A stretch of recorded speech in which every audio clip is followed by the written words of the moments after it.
Hello everybody, Joel here. So today I am going to begin insulating the garage door. Purchased a house that had a non-insulated door.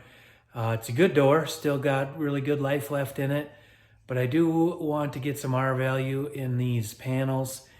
I checked and a new door is going to cost me right around 4 grand or maybe a little bit less installed. I could probably get one at Menards for about 3,000 for the style of door we would want. But I think I can do this for under $500. So we're gonna go ahead and get started, kind of build up, do some layering. I bought some products at Home Depot and just gonna see how they line up. They do sell insulation kits for these doors. Owens Corning has some.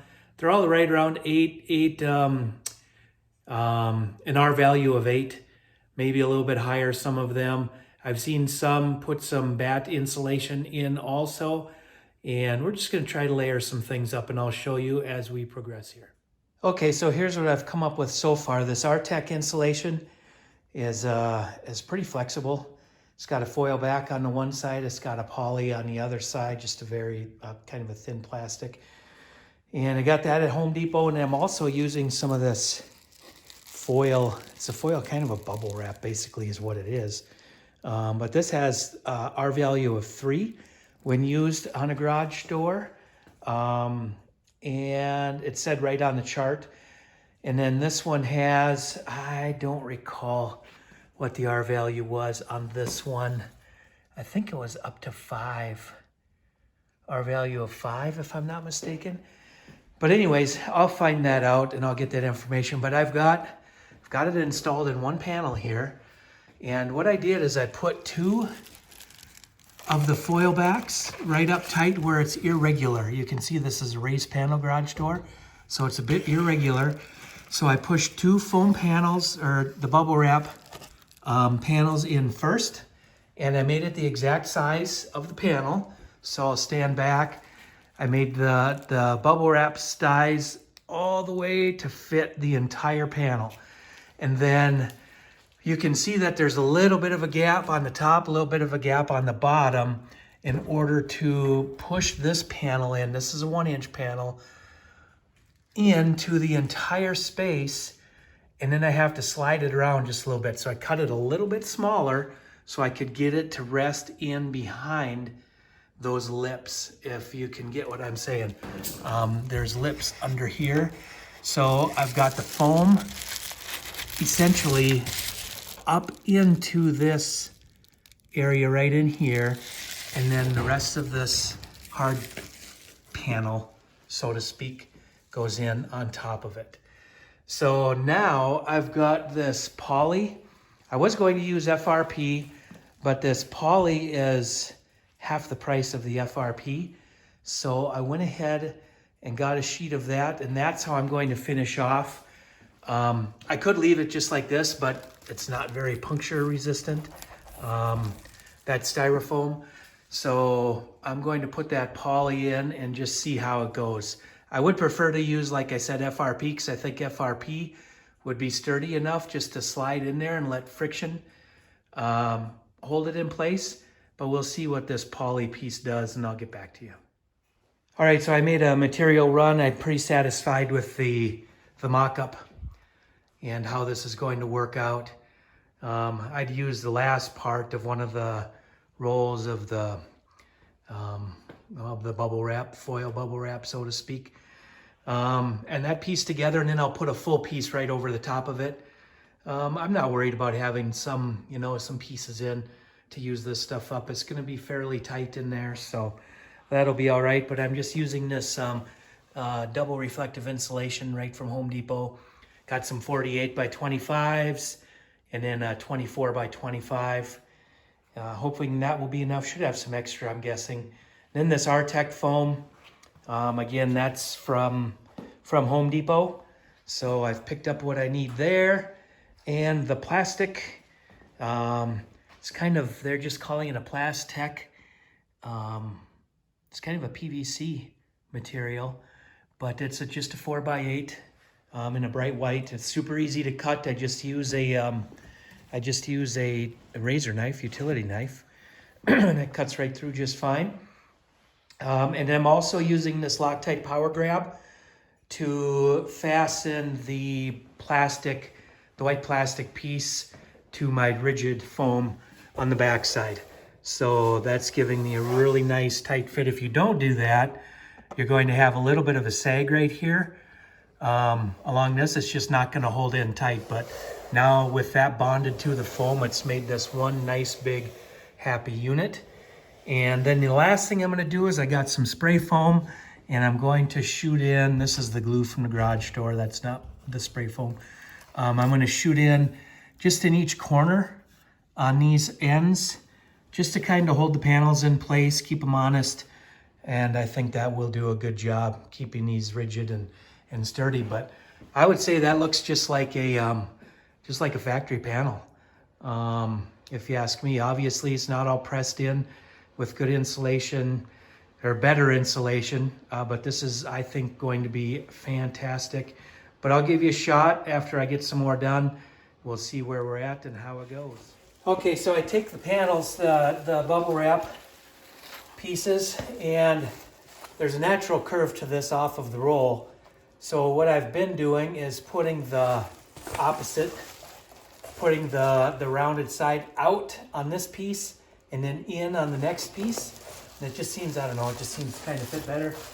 So what I'm doing is I'll line it up on this end, and then I'll get it tucked in, the top and the bottom.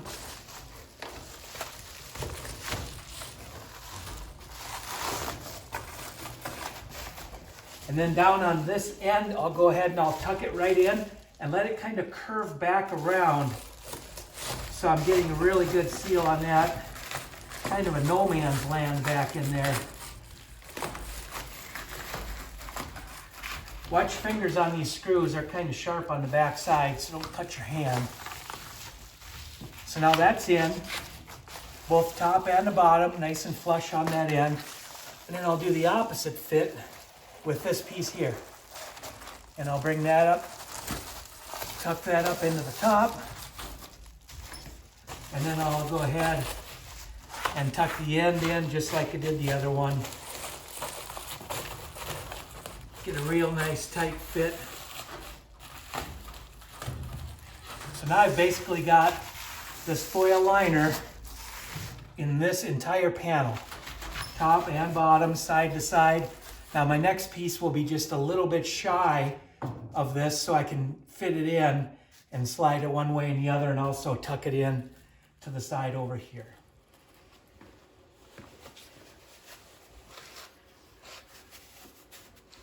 So in putting these pieces in, the styrofoam panels, I've got a small piece in here, probably about 1.5 inches wide, just to fill in some of the stiles, the hollow spot behind it, hollow space, because these screws tend to get caught on this as I'm trying to slide it in. So here again, I've cut this, my base, or my space is 18 inches. So in between, I've got 16, and down into the groove, I've got 17. So I cut my pieces 17 so I can force them in there. So I'll just start feeding this into the end, get that fit right in there, and get this top in, kind of flush it up, push it in, and then just slide it down a little bit. And then the white poly panel will fit really nice back on here. So here's that, it's all friction fit. And again, I've got that bubble wrap kind of curled around the top and the bottom to take care of that, give it some extra space and extra insulation. Okay, so I've got some power grab on these panels. I put a couple panels in already, but I've got this cut to 17 inches to slide right in. A lot of styrofoam from my cutting, so make sure the back doesn't have any styrofoam balls on it. And then just start sliding it right into place. Try to get that upper corner in. Then you can fit this bottom in, get it slid over so it's flush with the end here.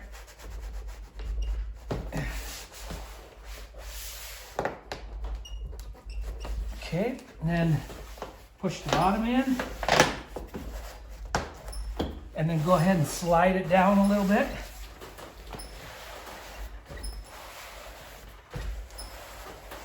And check your reveals. Nice seam right along here. Show you.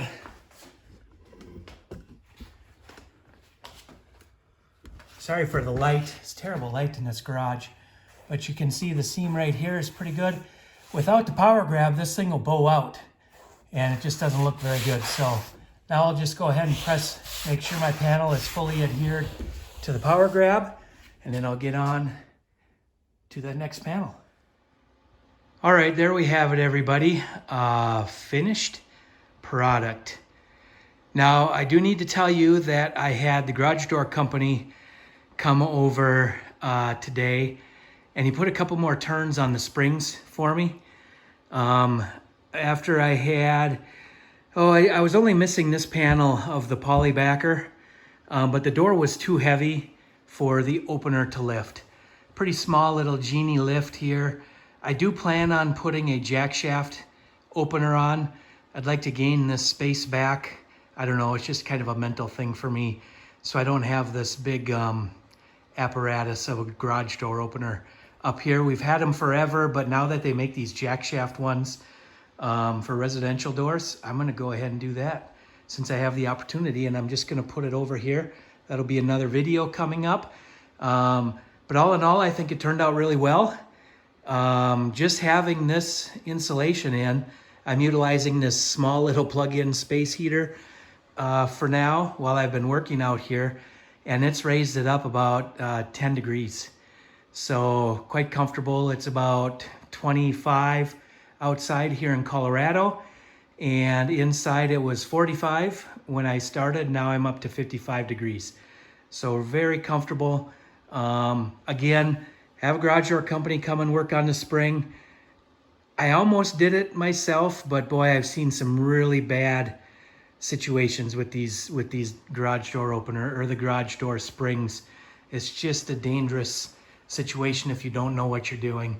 And I've seen it done a ton, but I just don't feel comfortable doing it. So hired it out, spent a couple $100 on a guy to come out and put some turns on it so it could lift this door up. But pretty happy with it. If you like the video, hit like and subscribe, please. Share with your friends. But I really appreciate you watching. We'll see you all on the next video.